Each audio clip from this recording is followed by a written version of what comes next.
Hi everyone, welcome to my channel and welcome back. I'm Jeannie and we're going to do a simple glitter ombre dip powder nail set with some fun color pairings in today's video.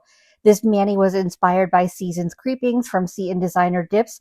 This was the freebie dip included in their Labor Day sale if you made a purchase, and it is just so fun. I feel like it's perfect for Halloween, but it's also perfect for fall, and I was really inspired to use this. So if that sounds like something you're interested in, let's go ahead and get into the nail set as I kind of teach you how to do a glitter ombre and just some basics of dip powder nails at home. Whenever I do a dip nail set, I like to work with one color at a time. So I'm starting with Belladonna first. Because the jars are so full, I just went ahead and poured the jar into my Chaos Gemerald by Chaos Concepts just to make it easier to dip into without making a mess. Now, Belladonna is such a cool color. It's an older mainline color. It's a thermal, so it turns from like a dark purple to like an orange, which is so cool, and it's such a great Halloween color. But I am starting with my dip base. This is the glue, which the dip powder is going to adhere to. I applied a thin, even layer of that dip base to my entire nail. I'm going to dip into my dip powder a couple times just because I want to make sure that dip base is getting fully absorbed with that dip powder. And then as it's drying, I'm taking my precision tool and cleaning up around my cuticle area and sidewalls because I want to make sure there isn't any excess product on my skin because that can cause lifting. As that's drying, I'm going to go ahead and apply Belladonna to my ring finger as well. When I apply my dip base, I want to make sure that I have excess liquid off my brush. Liquid control is very important. And when I start applying it to my nail, I start with the brush about the halfway point of my nail. I brush downwards towards my free edge and then upwards towards my cuticle area. And that way, if there's excess liquid on my brush, it's going to flow downwards off my free edge rather than into my sidewalls and cuticle area. So I'm always really conscious about that because the less product I get on my skin, the less cleanup I have to do when I go to file and buff. So you can see that color change starting to happen on my thumb, and I love when it happens so naturally because as I'm dipping, my hand is getting warmer. So you can see it's starting to turn a little bit orange on my thumb. So I'm going ahead, dusting off the excess powder before I go in with layer 2. So layer 2 is going to be same as the first layer. So I'm applying a thin, even layer of that dip base to my entire nail. You see, I start with the brush about the halfway point of my nail.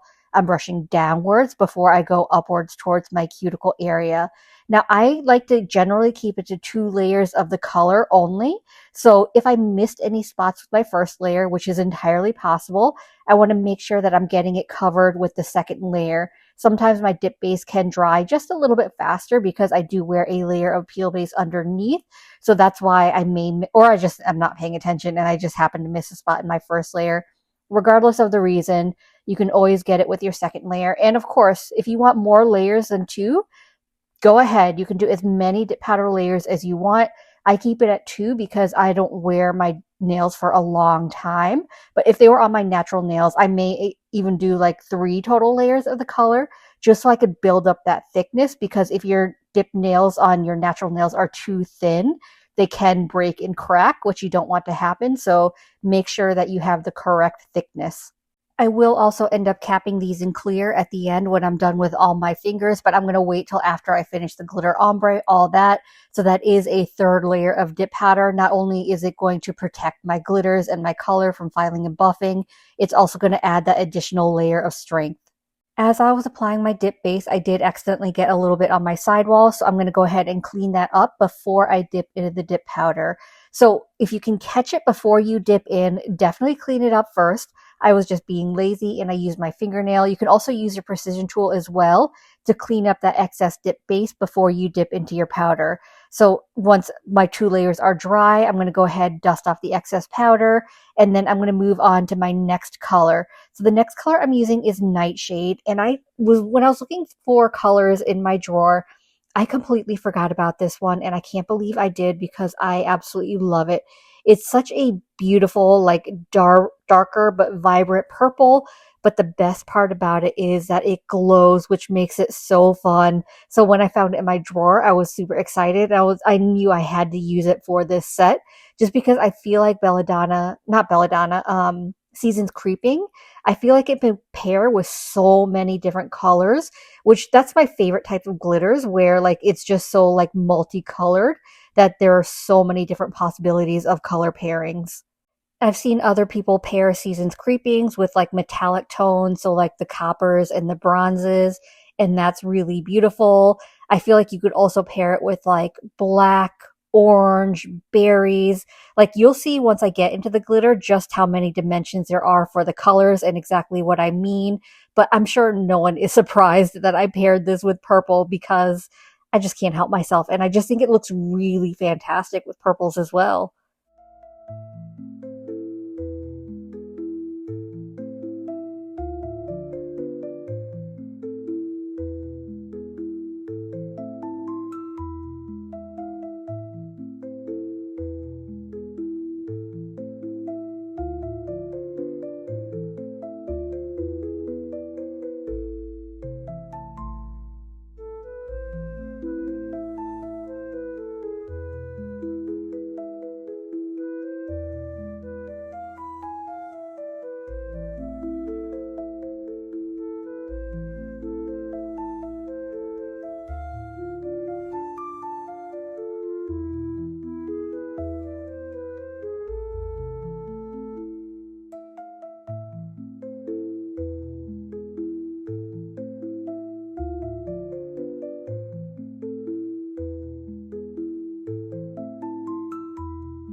Now that I finished dipping my solid colors, I'm going to get into Seasons Creepings, which is my glitter. So I'm applying a thin, even layer of dip base to my entire nail. And for this one, I did not pour my jar into my Chaos Trembled first. And the reason why is because for my first layer, I actually want to pour over directly on my nail. So after I have the dip base on my nail, I put my finger over my Chaos Emerald, and then I take my jar of glitter and I pour over the finger, and the Chaos Emerald is catching that excess glitter. The reason why I like to do this is because I don't want to create a lot of bulk because glitters are definitely bulkier than like a solid dip powder. So for the first layer, I want to catch more of just the acrylic powder, the finer glitters, and less of the little bit larger glitter pieces. This isn't a super chunky glitter in the first place. Like it has fine and medium hex glitters, but it doesn't have large hex glitter pieces, which definitely makes it easier to work with, but I still like to pour over for my first layer.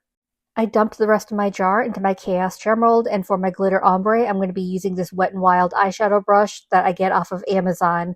They're fairly inexpensive and they work really well for ombre, so these are my favorite to use. I have a bunch linked in my Amazon storefront if you need a good ombre brush that isn't going to break the bank.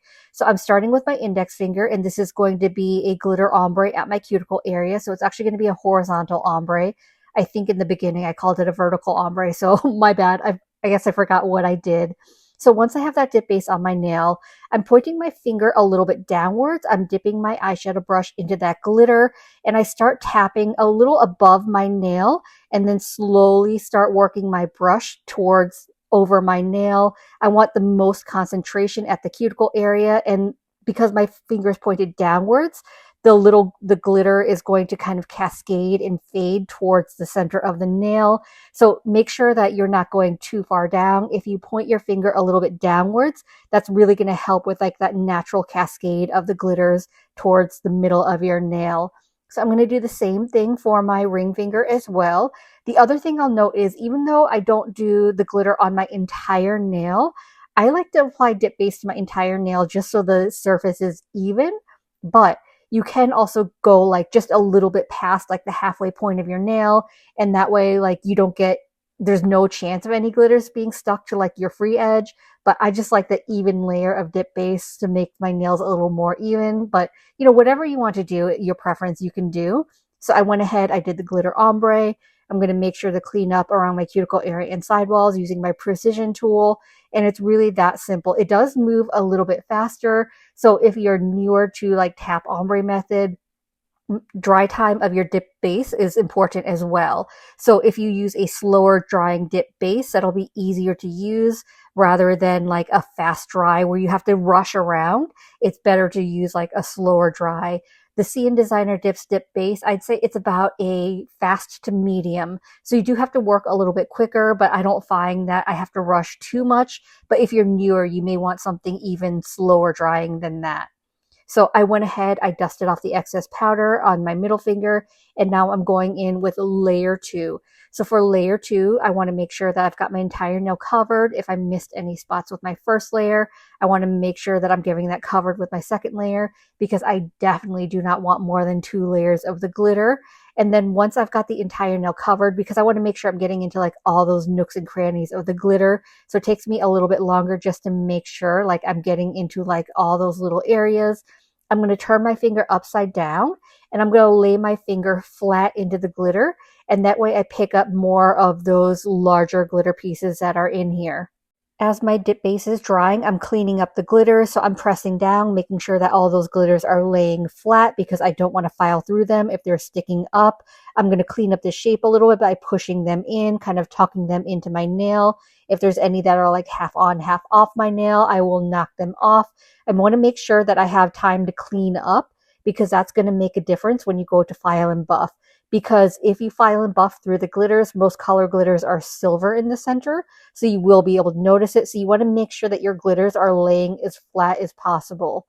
Once that's done, I'm going to go ahead and cap all my nails in clear. So I like to buy the largest jar of the CN Designer Dips Ultra Clear 2020, and then I split it between 2 smaller jars. So I keep 1 jar of clear for my solid nails and 1 jar of clear for my glitter nails. And that way, when I'm capping my solid nails in clear, I'm not accidentally getting a stray piece of glitter on it, because it's happened to me way too many times. So whenever possible, I like to keep 2 separate jars, and I just use my label maker to label which one is clear. So when I'm capping in clear, I like to apply a little more dip base than I would for a normal layer of dip powder. Of course, I don't want to flood my cuticles. I don't want too much liquid, but I want to make sure that I have a little extra liquid because you want to make sure that that clear is getting fully absorbed into the dip base. So if it looks a little wet after you dip out, that's completely fine. Just continue dipping. So I'm just showing you here. I did my solid nails, and now for the 3 other nails, I've got my jar of my glitter clear. So I want to make sure that I'm applying a little more dip base than normal. I want to make sure that it's getting through like all those nooks and crannies of the glitter. And then I'm going to go ahead and dip in. And then after I dip into the clear, I also like to, which I don't see here, but I like to press down just to make sure once again that those glitters are laying flat. Any chance I get to press down, I like to do that. You can see here I'm dusting off the excess clear using my regular dust brush, but it doesn't really get off a lot of excess clear. So once your layer is completely dry, you want to take a stiff scrub brush and scrub off that excess clear. So you can see what a difference it makes to scrub off. Because dusting, you get off some of the excess powder, but scrubbing really makes that difference and make sure that your nails are crystal clear after you cap and clear. You just need to make sure that they're fully dry, because I can't tell you how many times I started scrubbing and it wasn't completely dry. So then like I started like lifting up the dip powder, and then I had to redo that nail, which is extremely frustrating.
I went ahead and filed and buffed off camera, so here's how my mani's looking so far. So now we're going to get into the final step, which is dip top coat. So in order for your dip top coat to dry, it does need a layer of activator, so I'm going to apply one final layer of activator to all my nails. I'm not going to go ham with the activator this time. I'm just going to do one thin layer to all the nails, and I'm going to let that dry for a full 2 minutes. For my first layer of top coat, I'm applying it in 2 to 3 swipes on each nail. I want to be fairly quick about it.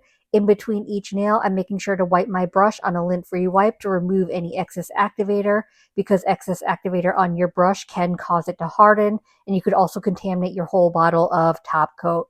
So once I'm done with my 5th nail, I'm ready to go in with my second layer. I know it's ready because my first layer starts looking a little dull and wrinkly. So for my second layer, I can take a couple extra strokes, make sure I have my entire nail covered. And I also want to make sure that I'm capping my free edge for longevity.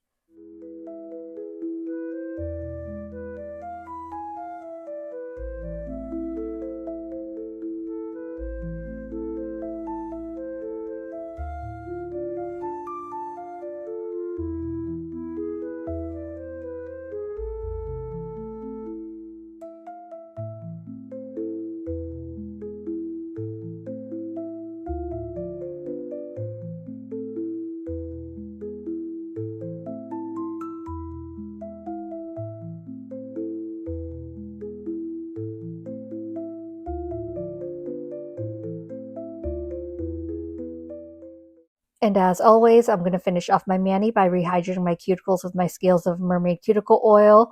My favorite scent to grab for during spooky season is Lucky, although I actually do use this year round just because I love it so much. It's not only the label, which is absolutely perfect, but I do really love this scent as well. And I love Scales of a Mermaid products because Pat, the owner of Scales of Mermaid, does so much research on her ingredients to make sure that you've got the best blend of ingredients. So it makes her products really unique. And I love that she always provides transparency on like everything that's put in the products. So make sure to check out her website and you can see the benefits of using like cuticle oil versus balm versus ultra moisture body oil. Like I just really love the education and the thought that goes into all her products. And, I really want to make sure that I'm rehydrating my skin, nourishing it, because it does get like extra dry and crusty during the manicure process. So that pretty much wraps up today's video. And if you're still here, drop me a creepy or some kind of Halloween emoji down below in the comments so I know that you hung out. If Seasons Creeping is not available in the shop by the time this is uploaded, it will be soon. Normally all the freebies eventually get added to the shop so you can purchase it in case you missed out. So I hope this video was helpful and I hope you enjoyed it. And if you did, I'd appreciate if you gave this video a thumbs up. It lets me know to continue creating content like this, and it also helps YouTube recommend me to others, which helps grow my channel. If you haven't already, please consider subscribing. I upload content every Monday and Thursday at 9:30 a.m. Eastern Standard Time. As always, I appreciate you being here. Thank you so much for watching, and I will see you in the next one. Bye.